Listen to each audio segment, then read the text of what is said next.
நம்முடைய நாமக்கல் மாவட்டத்துக்கு பெருமை சேர்க்கும் விதமாக நம்முடைய மாவட்டத்துக்கு வருகை புரிந்து புதிய திட்டப்பணிகள் அடிக்கல் நாட்டு விழா மற்றும் முடிவுற்ற திட்டப்பணிகள் திறப்பு விழா மற்றும் அரசு நலத்திட்ட உதவிகள் வழங்கும் விழாவில் கலந்து கொண்டு நம்முடைய பயனாளிகளுக்கு பல்வேறு நலத்திட்டங்களை வழங்கி விழா பேருரை ஆற்றிருக்கும் நம்முடைய மாண்புமிகு தமிழ்நாடு துணை முதலமைச்சர் எங்களுக்கு அன்பிற்கினிய அன்பன்னார் திரு உதயநிதி ஸ்டாலின் அவர்களையும் நம்முடைய நாமக்கல் மாவட்டத்தின் சிறப்பு வாய்ந்த மக்கள் பிரதிநிதிகளாக திகழ்ந்து கொண்டிருக்கக்கூடிய நம்முடைய பாராளுமன்ற மாநிலவை உறுப்பினர் அன்பன்னார் திரு KRN ராஜேஷ்குமார் அவர்களையும் நம்முடைய நாமக்கல் பாராளுமன்ற உறுப்பினர் திரு VS மாதேஸ்வரன் அவர்களையும் நம்முடைய மாவட்ட ஆட்சித் தலைவர் திருமதி துர்காமூர்த்தி அவர்களையும்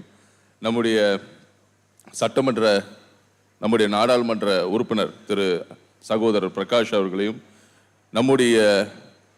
அருகாமையில் உள்ள சேலம் மாவட்டத்தின் அமைச்சரும் சுற்றுலாத்துறை அமைச்சருமான மரியாதைக்குரிய அண்ணன் ராஜேந்திரன் அவர்களையும் நம்முடைய சட்டமன்ற உறுப்பினர்கள் அண்ணன் ராமலிங்கம் அவர்களையும் மரியாதைக்குரிய அண்ணன் பொன்னுசாமி அவர்களையும் அதே போல இந்த நிகழ்ச்சியில் கலந்து கொண்டு சிறப்பித்துக் கொண்டிருக்கும் அனைத்து மக்கள் பிரதிநிதிகளும் வெவ்வேறு அரசு துறை சார்ந்த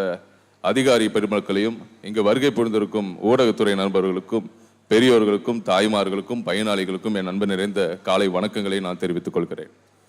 இந்த நாமக்கல் மாவட்டம் என்பது உள்ளபடியே வெவ்வேறு மாவட்டங்களை ஒப்பிட்டு பார்க்கும்போது ஒரு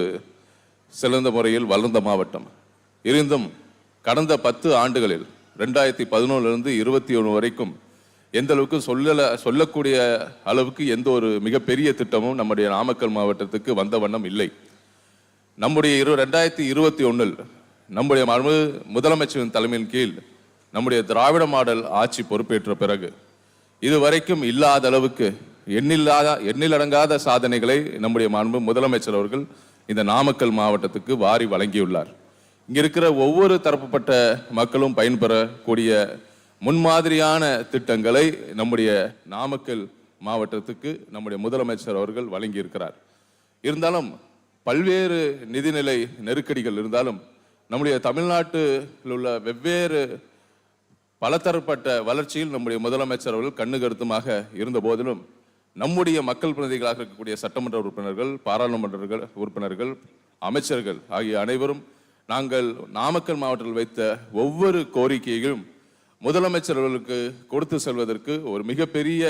பாலமாக தூணாக இருந்தவர் நம்முடைய துணை முதலமைச்சர் அவர்கள். இந்த நாமக்கல் மாவட்டத்துக்கு பல்வேறு திட்டங்கள் விவசாயி மக்களுக்காக வழங்கக்கூடிய உப தொழிலாக இருக்கக்கூடிய பால் பண்ணையாக இருக்கட்டும், பழங்குடியினருக்காக வழங்கக்கூடிய சாலை வசதிகளாக இருக்கட்டும், அனைத்து அடிப்படை வசதிகளை பூர்த்தி செய்யக்கூடிய பல்வேறு சாலை பணிகளாக இருக்கட்டும், அடிப்படையாக இருக்கக்கூடிய கூட்டு குடிநீர் திட்டமாக இருக்கட்டும், வெவ்வேறு அருகாமையில் இருக்கக்கூடிய மாவட்ட மக்கள் நாமக்கல் உள்ளுக்குள்ளே நெரிசல்லே வராமல் இருக்கக்கூடிய நெரிசல்லே வராமல் சுற்றி செல்லக்கூடிய சுற்றுவட்டார சாலையாக இருக்கட்டும், இதே போல பல்வேறு நோயாளிகளுக்கு பயனளிக்கக்கூடிய மருத்துவமனையாக இருக்கட்டும், ஆக மொத்தம் இத்தனை அடிப்படை பணிகளாக இருக்கக்கூடிய பல்வேறு அரசு சார்ந்த திட்டங்களும் இந்த நாமக்கல் மாவட்டத்துக்கு வருகிறது என்றால் அதற்கு மிக முக்கிய காரணமாக இருந்தவர் நம்முடைய துணை முதலமைச்சர் அன்னார் அவர்கள். இத்தனை திட்டங்களையும் இந்த நாமக்கல் மாவட்டத்துக்கு தந்து இதுவரைக்கும் இல்லாத வளர்ச்சியை நம்முடைய நாமக்கல் மாவட்டத்துக்கு தந்திருக்கிறார் நம்முடைய துணை முதலமைச்சர் அவர்கள். ஆக மொத்தம் அனைத்து தரப்பட்ட மக்களும் பயனடையக்கூடிய திட்டங்களாக நம்முடைய முதலமைச்சர் அவர்கள் இந்த மாவட்டத்துக்கு தருவதற்காக நம்முடைய முதலமைச்சர் அவர்கள் துணையாக மட்டுமல்ல நம்முடைய ஒட்டுமொத்த நாமக்கல் மாவட்ட மக்களுக்கும் துணை நின்றவர் நம்முடைய மாண்புமிகு துணை முதலமைச்சர் அவர்கள். ஆகையால் ஒட்டுமொத்த நாமக்கல் மாவட்ட மக்கள் சார்பாக நம்முடைய நாமக்கல் மாவட்ட நிர்வாகத்தின் சார்பாக நம்முடைய நாமக்கல் மாவட்ட மக்கள் பிரதிநிதிகள் சார்பாக நம்முடைய மாண்புமிகு துணை முதலமைச்சர்கள் அவர்களுக்கு எங்களுடைய அனைவரும் சார்பாக கோடான கோடி நன்றிகளை தெரிவித்துக் கொண்டு விடைபெறுகிறேன். நன்றி, வணக்கம். ரூபாய் 11.57 கோடி